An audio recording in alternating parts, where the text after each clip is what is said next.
रामचंद्र भगवान की जय। हे राजन, यद्यपि तुम्हारा दोष नहीं है तो भी होनहार नहीं मिटता। ब्राह्मणों का शाप बहुत ही भयानक होता है, यह किसी तरह भी टल नहीं सकता। ऐसा कहकर सब ब्राह्मण चले गए। नगरवासियों ने जब यह समाचार पाया तो वे चिंता करने लगे और विधाता को दोष देने लगे, जिसने हंस बनाते बनाते कौवा कर दिया। ऐसे पुण्यात्मा राजा को देवता बनाना चाहिए था, सो राक्षस बना दिया। पुरोहित को उसके घर पहुंचाकर असुर कालकेतु ने कपटी तपस्वी को खबर दी। उस दुष्ट ने जहाँ तहाँ पत्र भेजे, जिससे सब वैरी राजा सेना सजा सजा कर दौड़े और उन्होंने डंका बजाकर नगर को घेर लिया। नित्य प्रति अनेक प्रकार से लड़ाई होने लगी। प्रताप भानु सब योद्धा शूरवीरों की करनी करके रण में जूझ मरे। राजा भी भाई सहित खेत रहा। सत्यकेतु के कुल में कोई नहीं बचा। ब्राह्मणों का शाप झूठा कैसे हो सकता था। शत्रु को जीतकर नगर को फिर से बसाकर सब राजा विजय और यश पाकर अपने अपने नगर को चले गए। याज्ञवल्क्य जी कहते हैं, हे भरद्वाज सुनो, विधाता जब जिसके विपरीत होते हैं तब उसके लिए धूल सुमेरु पर्वत के समान भारी और कुचल डालने वाली, पिता यम के समान काल रूप और रस्सी सांप के समान काट खाने वाली हो जाती है। हे मुनि सुनो, समय पाकर वही राजा परिवार सहित रावण नामक राक्षस हुआ। उसके 10 सिर और 20 भुजाएं थी और वह बड़ा ही प्रचंड शूरवीर था। अरिमर्दन नामक जो राजा का छोटा भाई था, वह बल का धाम कुंभकर्ण हुआ। उसका जो मंत्री था, जिसका नाम धर्मरुचि था, वह रावण का सौतेला छोटा भाई हुआ। उसका विभीषण नाम था, जिसे सारा जगत जानता है। वह विष्णु भक्त और ज्ञान विज्ञान का भंडार था। और जो राजा के पुत्र और सेवक थे, वे सभी बड़े भयानक राक्षस हुए। वे सब अनेकों जाति के मनमाना रूप धारण करने वाले, दुष्ट, कुटिल, भयंकर, विवेक रहित, निर्दयी, हिंसक, पापी और संसार भर को दुख देने वाले हुए। उनका वर्णन नहीं हो सकता। यद्यपि वे पुलस्त्य ऋषि के पवित्र, निर्मल और अनुपम कुल में उत्पन्न हुए, तथापि ब्राह्मणों के शाप के कारण वे सब पाप रूप हुए। तीनों भाइयों ने अनेकों प्रकार की बड़ी ही कठिन तपस्या की, जिसका वर्णन नहीं हो सकता। उनका उग्र तप देखकर ब्रह्मा जी उनके पास गए और बोले, हे तात, मैं प्रसन्न हूँ, वर मांगो। रावण ने विनय करके और चरण पकड़कर कहा, हे जगदीश्वर सुनिए, वानर और मनुष्य, इन 2 जातियों को छोड़कर हम और किसी के मारे ना मरे, यह वर दीजिए। शिव जी कहते हैं कि मैंने और ब्रह्मा ने मिलकर उसे वर दिया कि ऐसा ही हो। तुमने बड़ा तप किया है। फिर ब्रह्मा जी कुंभकर्ण के पास गए। उसे देखकर उनके मन में बड़ा आश्चर्य हुआ। जो यह दुष्ट नित्य आहार करेगा तो सारा संसार ही उजाड़ हो जाएगा। ऐसा विचार कर ब्रह्मा जी ने सरस्वती को प्रेरणा करके उसकी बुद्धि फेर दी, जिससे उसने 6 महीने की नींद मांगी। फिर ब्रह्मा जी विभीषण के पास गए और बोले, हे पुत्र, वर मांगो। उसने भगवान के चरण कमलों में निर्मल, निष्काम और अनन्य प्रेम मांगा। उनको वर देकर ब्रह्मा जी चले गए और वे तीनों भाई हर्षित होकर अपने घर लौट आए। मैं दानव की मंदोदरी नाम की कन्या परम सुंदरी और स्त्रियों में शिरोमणि थी। मैंने उसे लाकर रावण को दिया। उसने जान लिया कि यह राक्षसों का राजा होगा। अच्छी स्त्री पाकर रावण प्रसन्न हुआ और फिर उसने जाकर दोनों भाइयों का विवाह कर दिया। समुद्र के बीच में त्रिकूट नामक पर्वत पर ब्रह्मा का बनाया हुआ एक बड़ा भारी किला था। महान, मायावी और निपुण कारीगर मैं दानव ने उसको फिर से सजा दिया। उसमें मणियों से जड़े हुए सोने के अनगिनत महल थे। जैसी नागकुल के रहने वाली की पाताल लोक में भोगावतीपुरी है और इंद्र के रहने की स्वर्गलोक में अमरावतीपुरी है, उनसे भी अधिक सुंदर और बांका वह दुर्ग था। जगत में उसका नाम लंका प्रसिद्ध हुआ। उसे चारों ओर से समुद्र की अत्यंत गहराई खाई घेरे हुए हैं। उस दुर्ग के मणियों से जड़ा हुआ सोने का मजबूत परकोटा है, जिसकी कारीगरी का वर्णन नहीं किया जा सकता। भगवान की प्रेरणा से जिस कल्प में जो राक्षसों का राजा रावण होता है, वही शूर प्रतापी अतुलित बलवान अपनी सेना सहित उस पुरी में बसता है। पहले वहाँ बड़े बड़े योद्धा राक्षस रहते थे। देवता ने उन सब को युद्ध में मार डाला। अब इंद्र की प्रेरणा से वहाँ कुबेर के 1 करोड़ राक्षस यक्ष लोग रहते हैं। रावण को कहीं ऐसी खबर मिली, तब उसने सेना सजाकर किले को जा घेरा। उस बड़े विकट योद्धा और उसकी बड़ी सेना को देखकर यक्ष अपने प्राण लेकर भागे। तब रावण ने घूम फिरकर सारा नगर देखा। उसकी स्थान संबंधी चिंता मिट गई और उसे बहुत ही सुख हुआ। उस पुरी को स्वाभाविक ही सुंदर और बाहर वालों के लिए दुर्गम अनुमान करके रावण ने वहां अपनी राजधानी कायम की। योग्यता के अनुसार घरों को बांटकर रावण ने सब राक्षसों को सुखी किया। एक बार वह कुबेर पर चढ़ दौड़ा और उससे पुष्पक विमान को जीतकर ले आया। फिर उसने जाकर एक बार खिलवाड़ ही में कैलाश पर्वत को उठा लिया और मानो अपनी भुजाओं का बल तौलकर बहुत सुख पाकर वह वहां से चला आया। सुख संपत्ति, पुत्र, सेना, सहायक, जय, प्रताप, बल, बुद्धि और बड़ाई, ये सब उसके नित्य नए वैसे ही बढ़ते जाते थे जैसे प्रत्येक लाभ पर लोभ बढ़ता है। अत्यंत बलवान कुंभकर्ण सा उसका भाई था, जिसके जोड़ का योद्धा जगत में पैदा ही नहीं हुआ। वह मदिरा पीकर 6 महीने सोया करता था। उसके जागते ही तीनों लोकों में तहलका मच जाता था। यदि वह प्रतिदिन भोजन करता, तब तो संपूर्ण विश्व शीघ्र ही चौपट हो जाता, खाली हो जाता। रणधीर ऐसा था कि जिसका वर्णन नहीं किया जा सकता। लंका में उसके ऐसे असंख्य बलवान वीर थे। मेघनाद रावण का बड़ा लड़का था, जिसका जगत के योद्धा में पहला नंबर था। रण में कोई भी उसका सामना नहीं कर सकता था।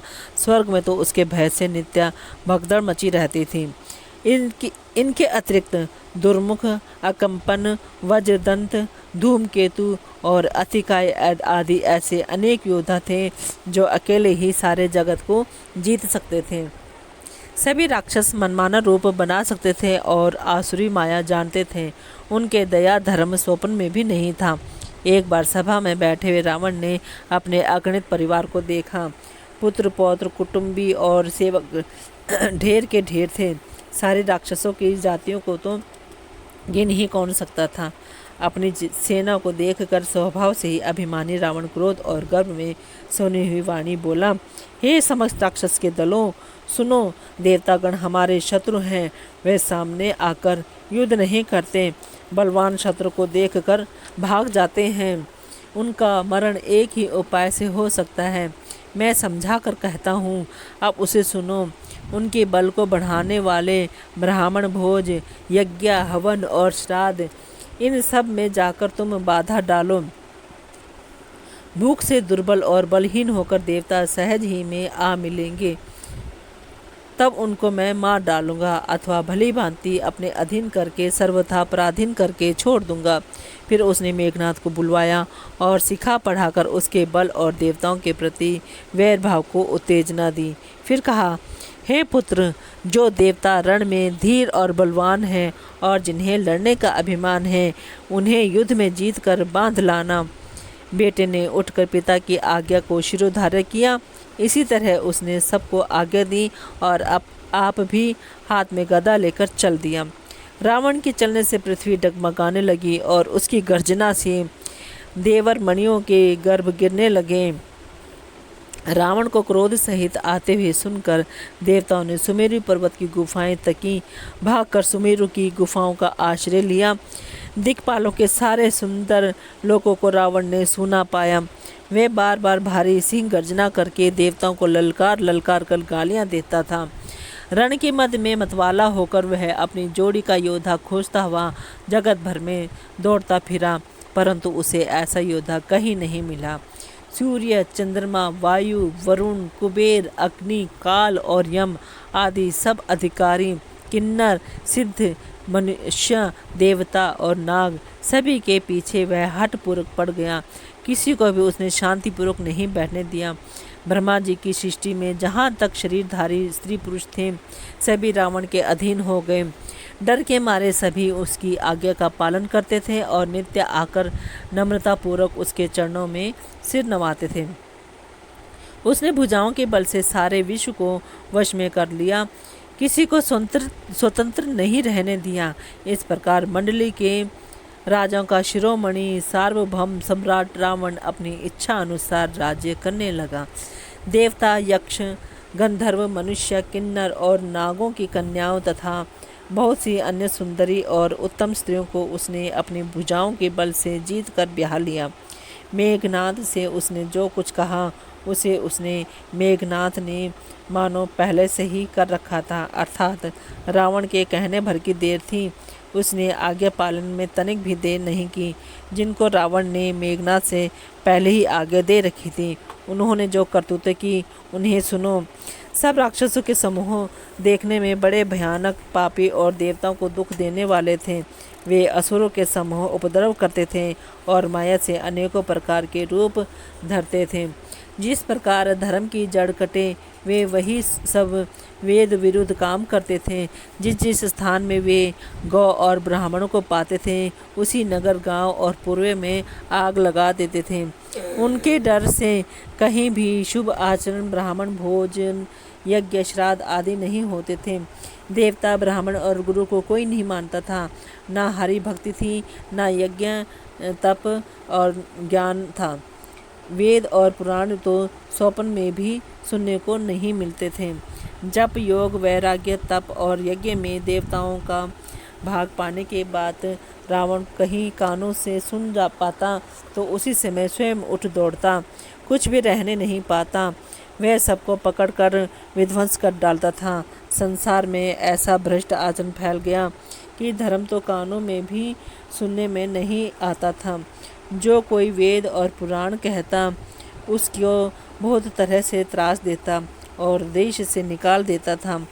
राक्षस लोग जो घोर अत्याचार करते थे, उसका वर्णन नहीं किया जा सकता। हिंसा पर ही जिनकी प्रीति है, उनके पापों का क्या कहना। पराये धन और पराई स्त्री पर मन चलाने वाले दुष्ट, चोर और जुआरी बहुत बढ़ गए। लोग माता पिता और देवताओं को नहीं मानते थे और साधुओं की सेवा करना तो दूर रहा, उल्टे उनसे सेवा करवाते थे। श्री शिवजी कहते हैं कि हे भवानी, जिनके ऐसे आचरण हैं, उन सब प्राणियों को राक्षस ही समझना। इस प्रकार धर्म के प्रति लोगों की अतिशय गलानी, अरुचि, अनास्था देखकर पृथ्वी अत्यंत भयभीत हो गई। वह सोचने लगी कि पर्वतों, नदियों और समुद्रों का बोझ मुझे इतना भारी नहीं जान पड़ता, जितना भारी मुझे इन एक परद्रोही दूसरों का अनिष्ट करने वाला लगता है। पृथ्वी सारे धर्मों को विपरीत देख रही है, पर रावण से भयभीत हुई वह कुछ बोल नहीं सकती। अंत में हृदय में सोच विचार कर गौ का रूप धारण कर धरती वहाँ गई जहाँ सब देवता और मुनि छिपे थे। पृथ्वी ने रोकर उनको अपना दुख सुनाया, पर किसी से कुछ काम न बना। तब देवता, मुनि और गंधर्व सब मिलकर ब्रह्मा जी के लोक सत्य लोकों को गए। भय और शोक से अत्यंत व्याकुल बेचारी पृथ्वी भी गौ का शरीर धारण किए हुए उनके साथ ही थी। ब्रह्मा जी सब जान गए। उन्होंने मन में अनुमान किया कि इसमें मेरा कुछ भी वश नहीं चलने का। तब उन्होंने पृथ्वी से कहा कि जिसकी तू दासी है, वही अविनाशी हमारा और तुम्हारा दोनों का सहायक है। ब्रह्मा जी ने कहा, हे धरती, मन में धीरज धारण करके श्री हरि के चरणों का स्मरण करूं। प्रभु अपने दासों की पीड़ा को जानते हैं, ये तुम्हारी कठिन विपत्ति का नाश करेंगे। सब देवता बैठकर विचार करने लगे कि प्रभु को कहाँ पावें ताकि उनके सामने पुकार करें। कोई वैकुंठपुरी जाने को कहता था और कोई कहता था कि वही प्रभु क्षीर सागर में निवास करते हैं। जिसके हृदय में जैसी भक्ति और प्रीति होती है, प्रभु वहाँ उसके लिए सदा उसी रीति से प्रकट होते हैं। हे पार्वती, उस समाज में मैं भी था। अवसर पाकर मैंने एक बात कही, मैं तो यह जानता हूँ कि भगवान सब जगह समान रूप से व्यापक हैं। प्रेम से वे प्रकट हो जाते हैं।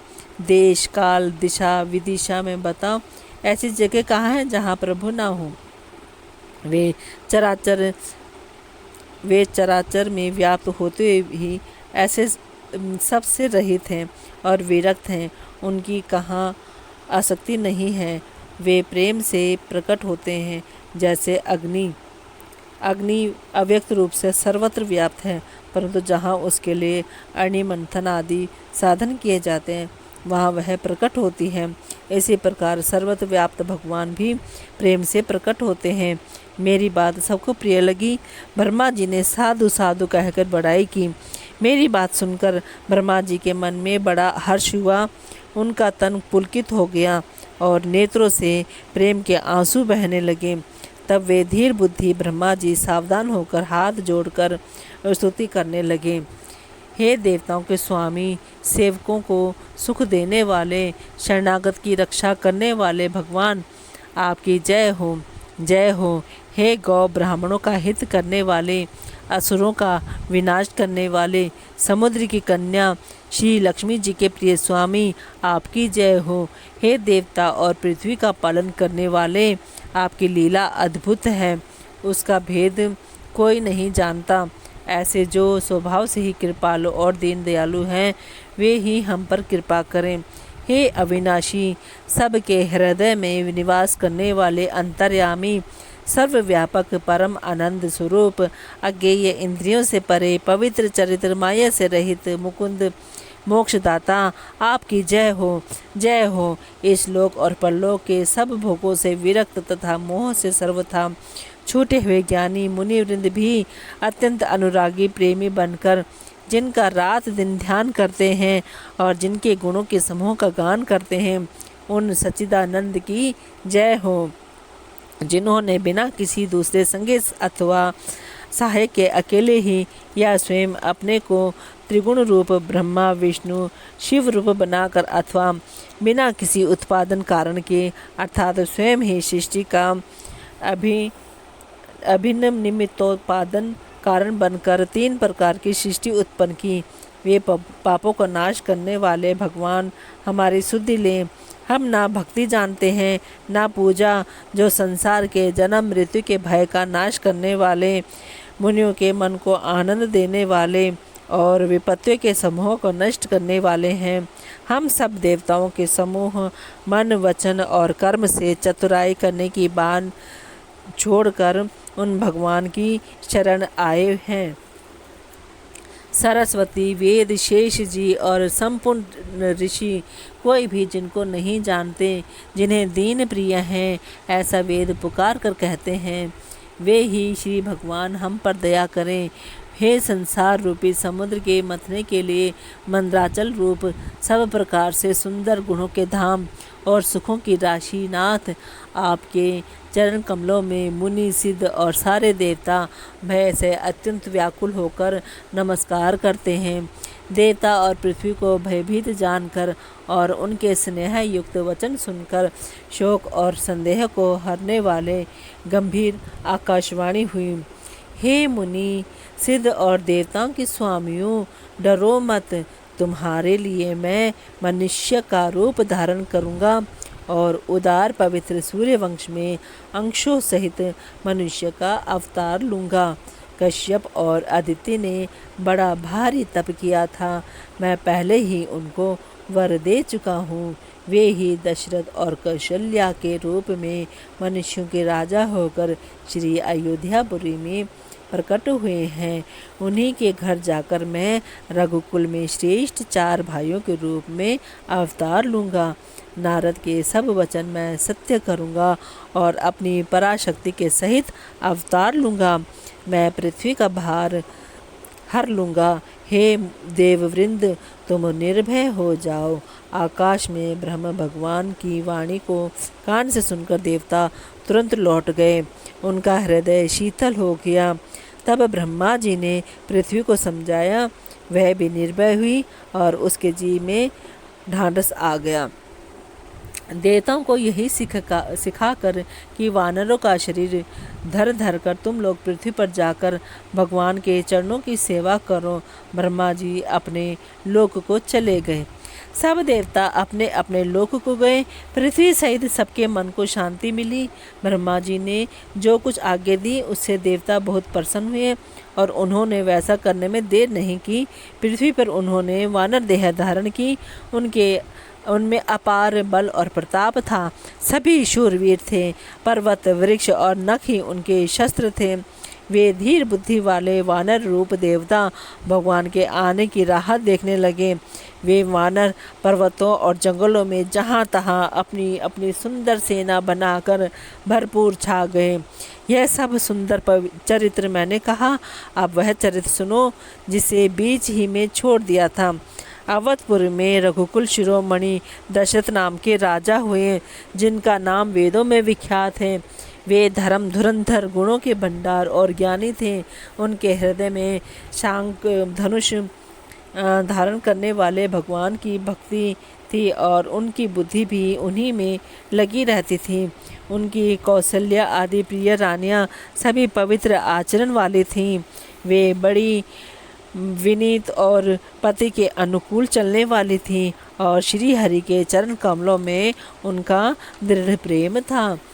एक बार राजा के मन में बड़ी गलानी हुई कि मेरे पुत्र नहीं हैं। राजा तुरंत ही गुरु के घर गए और चरणों में प्रणाम कर बहुत विनय की। राजा ने अपना सारा दुख सुख गुरु को सुनाया। गुरु वशिष्ठ जी ने उन्हें बहुत प्रकार से समझाया और कहा, धीरज धरो, तुम्हारे 4 पुत्र होंगे जो तीनों लोकों में प्रसिद्ध और भक्तों के भय को हरने वाले होंगे। वशिष्ठ जी ने श्रृंगी ऋषि को बुलवाया और उनसे शुभ पुत्र का मिष्टि यज्ञ कराया। मुनि के भक्ति सहित आहुतियाँ देने पर अग्निदेव हाथ में चरु हविष्यान खीर लिए प्रकट हुए और दशरथ से बोले, वशिष्ठ जी ने हृदय में जो कुछ विचारा था तुम्हारा वह सब काम सिद्ध हो गया। हे राजन, अब तुम जाकर इस हविष्यान को जिसको जैसा उचित हो वैसा भाग बनाकर बांट दो। तदअंतर अग्निदेव सारी सभा को समझाकर अंतर्ध्यान हो गए। राजा परमानंद में मगन हो गए। उनके हृदय में हर्ष समाता ना था। उसी समय राजा ने अपनी प्यारी पत्नियों को बुलाया। कौशल्या आदि सब रानियां वहां चली आईं। राजा ने पायस का आधा भाग कौशल्या को दिया और शेष आधे के 2 भाग किए। वे उनमें से 1 भाग राजा ने कैकेयी को दिया। शेष जो बच रहा उसके फिर 2 भाग हुए। राजा ने उनको कौशल्या और कैकेयी के हाथ पर रखकर अर्थात उनकी अनुमति लेकर और इस प्रकार उनका मन प्रसन्न करके सुमित्रा को दिया। इस प्रकार सब स्त्रियां गर्भवती हुईं। वे हृदय में बहुत हर्षित हुईं। उन्हें बड़ा सुख मिला। जिस दिन से श्री हरि लीला से ही गर्भ में आए, सब लोगों में सुख और संपत्ति छा गई। शोभा, शील और तेज की खान बनी हुई सब रानियां महल में सुशोभित हुईं। इस प्रकार कुछ समय सुखपूर्वक बीता और वह अवसर आ गया जिसमें प्रभु को प्रकट होना था। योग, लग्न, ग्रह, वार और तिथि सभी अनुकूल हो गए। जड़ और चेतन सब हर्ष से भर गए, क्योंकि श्री राम का जन्म सुख का मूल है। पवित्र चैत्र का महीना था। नवमी तिथि थी। शुक्ल पक्ष और भगवान का प्रिय अभिजीत मुहूर्त था। दोपहर का समय था। ना बहुत सर्दी थी ना धूप थी। वह पवित्र समय सब लोगों को शांति देने वाला था। शीतल, मंद और सुगंधित पवन बह रहा था। देवता हर्षित थे और संतों के मन में बड़ा चाव था। वन फूले हुए थे। पर्वतों के समूह मणियों से जगमगा रहे थे और सारी नदियां अमृत की धारा बहा रही थीं। जब ब्रह्मा जी ने वह भगवान के प्रकट होने का अवसर जाना, तब उनके समेत सारे देवता विमान सजा सजा कर चले। निर्मल आकाश देवताओं के समूह से भर गया। गंधर्वों के दल गुणों का गान करने लगे और सुंदर अंजलियों में सजा सजा कर पुष्प बरसाने लगे। आकाश में धमाधम नगाड़े बजने लगे। नाग मुनि और देवता स्तुति करने लगे और बहुत प्रकार से अपनी अपनी सेवा उपहार भेंट करने लगे। बोले सियावर रामचंद्र भगवान की जय।